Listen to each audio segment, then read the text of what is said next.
샬롬, 좋은 아침입니다. 2026년 8월 16일 매일 성경 순서에 따라서 이사야서 28장 1절부터 13절까지 말씀을 함께 묵상하고 기도하는 시간을 가지도록 하겠습니다. 오늘 말씀의 제목은 경계의 경계를, 교훈의 교훈을 더하며입니다. 오늘 이사야서 28장은 이사야서의 세 번째 주요 단락이 되는 화 있을진저라고 하는 이 화를 선언하는 28장에서부터 33장까지 이 화를 선언하는 단락의 시작점이 되는 부분입니다. 이사야 선지자는 먼저 북이스라엘로 표현된 이 에브라임의 오만함과 도덕적인 그리고 영적인 부패를 향하여서 하나님의 화를 선포하게 됩니다. 풍부한 골짜기 위에 세워졌던 이 사마리아는 술 취한 자들의 교만한 면류관에 불과하며 하나님의 강한 그 대적들, 하나님이 불러오신 대적들에 의해서 여름 전에 먼저 익은 무화과 나무처럼 한순간에 삼켜질 것이다 라고 말하고 있습니다. 그러나 하나님께서는 그날에 하나님께서 남겨놓으신 백성들에게 친히 영화로운 면류관과 아름다운 화관이 되어주실 것이다 라고 말씀하십니다.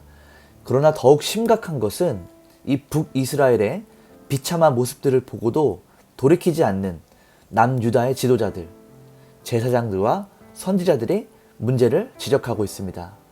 그들 역시 이 포도주와 독주에 취해서 영적인 분별력을 잃고 비틀거리며 또 환상을 잘못 보고 재판할 때 오판하는 이러한 잘못들을 저지르게 됩니다. 그들의 상에는 더러운 토한 것들이 가득하게 펼쳐지게 됩니다. 그들은 선지자들의 이야기와 하나님의 경고를 마치 어린아이가 젖을 떼고 경계에 경계를 더하며 교훈에 교훈을 더한다. 이 이스라엘 사람들의 히브리적 언어 유희를 통하여서 하나님의 말씀을 조롱하고 비웃게 됩니다. 그래서 하나님은 다른 입술과 다른 언어를 통하여서 그들에게 말씀하시고 그들이 하나님의 안식을 거절했기 때문에 결국은 넘어지고 깨어지며 덫에 걸려서 잡히게 될 것이다 라고 말하는 것을 오늘 성경 말씀에서 우리는 볼 수 있습니다. 이제 한 절씩 말씀을 살펴보면서 성경이 말하고 있는 진리를 함께 나누도록 하겠습니다. 먼저 첫 번째 단락은 1절부터 6절까지 말씀인데요. 여기에는 에브라임의 교만한 면류관과 하나님의 영광스러운 면류관이 대조가 되어서 나오게 됩니다.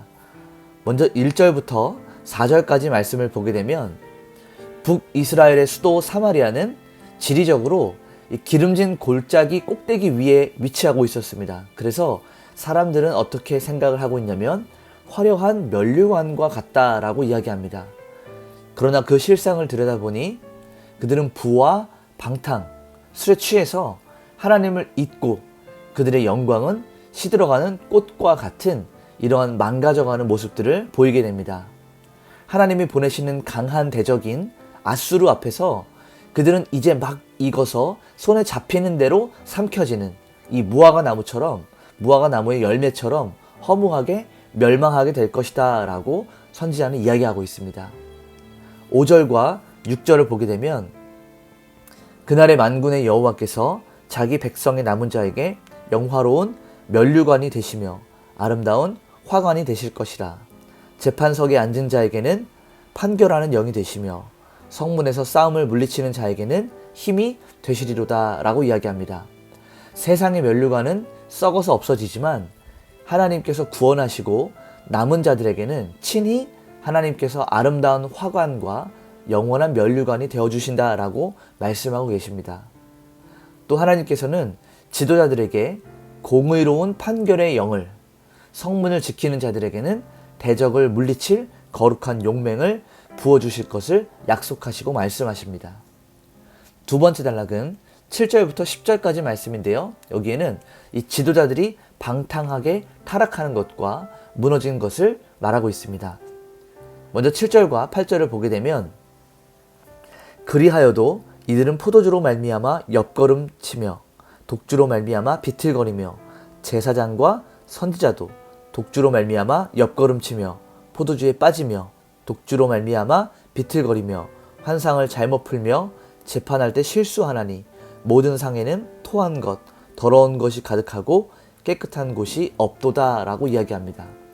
이것은 남유다의 제사장과 선지자들을 가리켜서 하는 말인데요. 그들은 북이스라엘의 하나님의 심판을 보고도 깨닫지 못하고 여전히 포도주와 독주에 취해서 영적으로 비틀거리는 모습을 보여주고 있습니다. 하나님의 뜻을 전달해야 되는 지도자들이 하나님의 환상을 잘못 해석하고 하나님의 주시는 그 지혜로 사람들을 판결하는 이 재판도 오판하게 되는, 실수하게 되는 모습들을 보게 됩니다. 그들의 거룩하게 준비되어야 될 상에는 방탕과 욕망으로 토해낸 이 오물만이 가득하게 됩니다. 9절에서 10절을 보게 되면 그들이 이르기를 그가 누구에게 지식을 가르치며 누구에게 도를 전하며 깨닫게 하려는가? 저 떨어져 품을 떠난 자들에게 하려는가? 대저 경계에 경계를 더하며 경계에 경계를 더하며 교훈에 교훈을 더하며 교훈에 교훈을 더하되 여기서도 조금 저기서도 조금 하는도다. 자, 타락한 지도자들은 선지자가